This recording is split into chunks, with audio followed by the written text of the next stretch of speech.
magbabayad ka na kaagad ng 10 kyaw nun. 10 kyaw or 20 kyaw. Depende pa sa usapan ng agent nyo.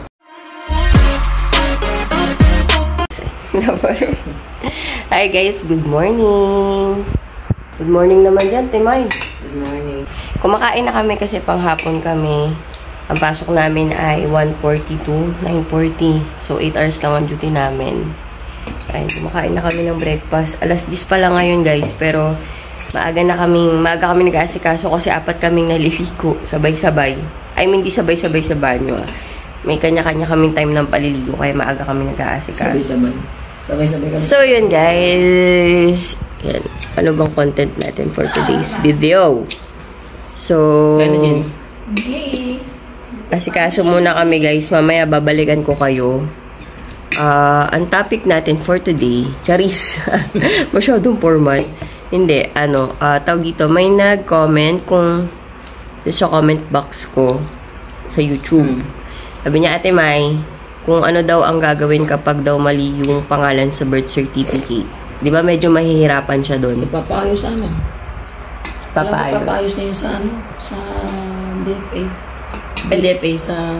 Grabe odds. Grabe SPA, ano man? SPA. SPA na ba? SPA. Dati kasi NSO eh. Alam ko yung yun. So, ayan guys, mamaya babalikan ko kayo. Pag-uusapan natin yung critical na topic na yan. Okay? Magpunta muna sila munisipyo. Munisipyo muna tapos. Tatanong sila doon kung paano babaguhin. So guys, tingnan nyo pala yung langit oh. Pakita ko sa inyo yung langit. Ang langit ay malungkot. Ayan. Civil register. Makikita nyo. Babagsak na yung ulan. Babagsak na yung ulan. So, papasok kami nito mamaya panigurado uulan. At panigurado magdadala kami ng payong para sigurado hindi kami mababasa. Diba, Timay? Ay, ang ganda mo, John. Freshness. Fresh mo dyan, Timay. Ay. Ang babaeng bukid. Dalagang bukid. So, kain muna tayo, guys. Yung aking breakfast ay syempre kape. So, pinaka-favorite kong wag to. Alam mo, marami mo. Ayan. Bigay ito sa akin na aking special someone. Ayan. From Germany. Ayan. So, favorite ko siyang gamitin. Tapos, magtitinapay lang tayo. Nakalimutan ko pala ilabas yung tinapay. Pero kasi, nagsaging na ako kanina. Parang sabi ko, gusto ito ng tinapay. Tinapay tayo. So, ang palaman ko ay yung chocolate. So, ayan yung palaman ko, guys. Chocolate to. Hindi to Nutella, ha. Ano lang to, murang brand lang dito. Anaalog. Murang brand lang dito, ayan. Pero masarap kasi siya. Kasi hindi siya nakakaumay, hindi siya masyadong matamis na chocolate spread. Tsaka yun yung gusto ko talaga. Yung Nutella kasi matamis eh. Diba, Timay? Sobrang tamis na. Sobrang tamis ng Nutella. Ayoko ng gano'ng chocolate. Ito masarap siya sa tinapay kasi hindi siya nakakaumay. Ayan. Kaya ito yung lagi namin binibili ni Ate May. Sa Ate May, favorite na rin yan eh. No, Ate May? So, ayan guys, kain muna tayo. Sarap. Yung kape ko pala guys, purong black coffee lang. Hindi ako nag-aasukal. Kasi mas healthy daw siya. I-try nyo din. Medyo mapait nga lang talaga. Sobrang pait. Pero, carry lang. Wala, lakas ng ulan. Umulan na. Ano ba? Umulan na siya guys. For today's video. Nakita nga. Ayan, umulan. May kulog pa. Kita nyo ba? Yung tapat pala namin ay high school ba yan, te? High school, college? High school. High school. High school yan, guys. Yung isang buong building na yan. Nakikita nyo. Yan. Wala, ano pa yun? Pangapumasok na namin. Tsaka parang ang lungkot ng panahon, Ate May, no? So, kain tayo. Kain. Yeah. Kain tayo. So, ako, guys, may ugali ako. Lagyan ko ng plastic na kanyang sapatos. Pag kumakain ako, isang tinapay lang yan. Tapos, papalamanan ko lang siya ng kalahati. Ikaw ba ganun, Ate May? Hindi, isang ano. Hindi, papalamanan ko. Para kasing feeling ko, madali akong mabusog. Tsaka maumay kapag ganyan ginagawa ko. Tapos mamaya ulit, tapos mamaya ulit. Hindi, tapos itutupi ko lang siyang ganyan. Hindi mo pala napapansin, ganun ako kumain. Tapos mamaya nga ulit. Isa pa ulit. Ay, gusto ko po. Din. Hindi, ganun ako kumain ng tinapay. Kaya nga, sabi ko nga, di ganun din ang kalalabasan niya. Pinapold ko. Kain tayo. Mamaya kakain ako ng kanin. Anong oras na ba? Alas 10 na. Pero mamaya kakain ako ng... Ganun din. Kakain ako ng 10:30. Hindi pa kumain ng kanin. Kaya kasi ako hindi na kumain ng... Hindi. Okay na yun. Sinapay muna tayo. Alas 11 ka kumain. Hindi ako maligo ka muna. Kasi din nga. Naligo na eh. Naliligo muna bago kumain. Pwede. 11 na lang ako kakain. Kumain ng tinapay. Masarap siya. Masarap tong tinapay na may chocolate spread sa kaping mapait.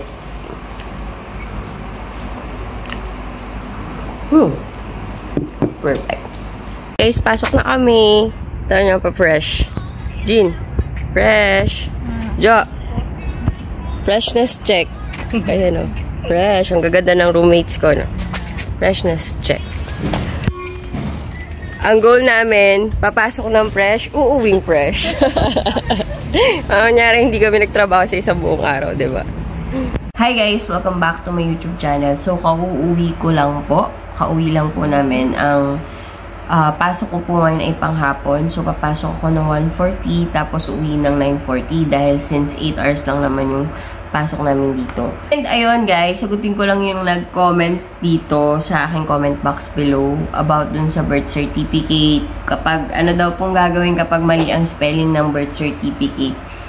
Ayos nyo po muna bago kayo mag-apply abroad kasi sobrang critical kapag kasi apelyido or may maling spelling dun sa birth certificate natin. Alam natin yan, kailangan tugma-tugma yung sa passport, sa mga government IDs ninyo.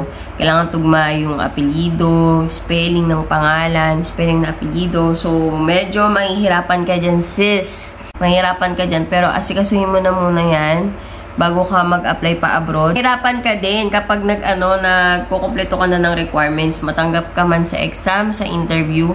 Pero once na merong konting gusto, tulad yan, mali yung spelling ng sa birth certificate mo. At hindi nagtugma-tugmahin sa mga government IDs mo. Hirapan ka din makaalis. Kaya ayusin mo muna yan sa SPA. Tapos may nagtanong. So ilalagay ko na lang yung mga tanong nyo dyan sa gilid. Ayan, dyan. Ang tanong niya kung kailangan pa daw ng agent papuntang Hungary kasi kauwi lang niya galing Taiwan at medyo natatagalan. Hanggang ngayon nag-aantay pa rin sila and nag-a-apply pa rin sa mga iba't ibang agency at natatagalan sila na alam niyo makaalis or matanggap. Be, wag ka mag-agent kasi tulad nga ng sinabi mo, ex-Taiwan ka na. Alam mo naman ang mga agent, hindi naman sa dinidiscourage ko kayo na wag kayong mag-agent. Kaya lang kasi guys, kadalasan yung mga may agent, ang gagawin lang kasi ng agent, pero hindi lahat kasi baka magalit sa akin yung iba. Trabaho nila yon. So, ang ginagawa lang kasi ng agent, sasamahan ka lang sa agency every time na magpupunta ka ng agency. Pero, ikaw pa rin na mag-e-exam, ikaw pa rin ang haharap sa interview, ikaw pa rin ang haharap sa employer's interview. In short, wala silang gagawin kundi samahan ka lang sa loob ng agency at palakasin ang loob mo. Magbabayad ka na kaagad ng 10 kyaw nun. 10 kyaw or 20 kyaw. Depende pa sa usapan ng agent nyo. Well, kung siguro talaga malakas ang agent mo, pwede ka talagang ipasok sa agency. Pero sinasabi ko nga, hindi pa rin siya ang haharap sa employer's interview. So, employer pa rin na magde-decide kapag tatanggapin ka o hindi. So, masaklap nun kung nag-agent ka, magbabayad ka ng 10 kyaw, ng 20 kyaw, or minsan pataas pa, tapos hindi ka natanggap sa employer. Matik yun, magbabayad ka pa din.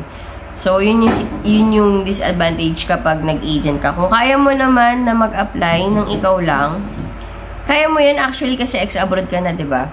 Kung kaya mo naman na ikaw lang, sige, go, push.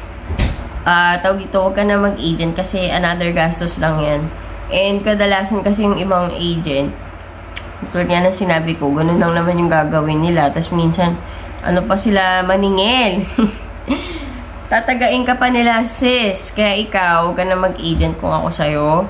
Tsagain mo na lang na mag-apply. Tulad ko, alam nyo ba, bago ako makapunta ng Hungary, Siyam na agency ako pa Taiwan. Pero hindi ako nakabalik ng Taiwan kasi ex-Taiwan ako. And resign ako. So, ganun kahigpit sa Taiwan ngayon. Ayaw nila ng ex-Taiwan, tsaka ayaw nila ng mga, ayun nga, resign, hindi natatapos yung kontrata. Kaya, ayun, sa siyam na agency na pinuntahan ko pa Taiwan, hindi ako natanggap, be. Imaginein mo, itong sa agency ko pa Hungary, nag-walk-in lang ako, nagpasa lang ako ng resume. Doon pa ako natanggap. Actually, pang 10 agency ko tong pinuntahan ko dito sa, yun nga, nagpaalis sa akin pa Hungary. Imagine niyo, pang 10 agency ko tong agency na nagpaalis sa akin, tong LRC Manpower Services, INC. Pang 10 agency ko na siya, guys. And dun pa ako natanggap, which is dito ko nakarating sa Hungary. So, sobrang thankful ako. And mag-pray ka, sis, no? Kung saan ka talaga, kasi sabi mo nga, hirap ka nang bumalik ng Taiwan, mali mo pa Hungary ka. Minsan kasi, yung mga plano natin hindi natutupad kasi may mas magandang plano si Lord. Parang nire-redirect niya yung mga plano mo kasi alam niya na, alam mo yun, mapapasama ka lang. Kaya, ayun, nire-redirect niya. Kaya, huwag ka ma-discourage, sis, kung sis ka man or bro, huwag ka ma-discourage kung halimbawa hindi ka natanggap pa Taiwan. Mag-try ka sa ibang lugar. Tulad ko, nag-try ako pa Hungary, dito ko dinala ni Lord. So, may purpose lahat ng bagay kung bakit nangyayari yung mga bagay-bagay na yun. Kaya huwag ka ma-discourage basta-basta. So, ayun, push mo lang yan. Yan, pag-a-apply na yan, pasasambat, makakaalis ka rin. At, ayun, makakarating ka rin kung saan ka dadalhin ni Lord. Okay? Laging pray. Pray lang lagi. So, yun lang guys. Dito ko natatapusin yung vlog na to. And, ayun, tawag dito kung may gusto kayong alamin about sa Hungary, sa pag-apply dito, or may gusto kayong pagawa sa akin, just leave a comment on the comment box below. Don't forget to subscribe, like, and share this video. And see you again on my next vlog. Bye! Good night! So, anong oras na dito? Ate, anong oras na? 11 PM na dito. So, sa Pilipinas, ay alas 4 ng madaling araw siguro. Parang ganun. So, ayun, yun lang. Yun lang naman guys. See you again on my next vlog. Bye!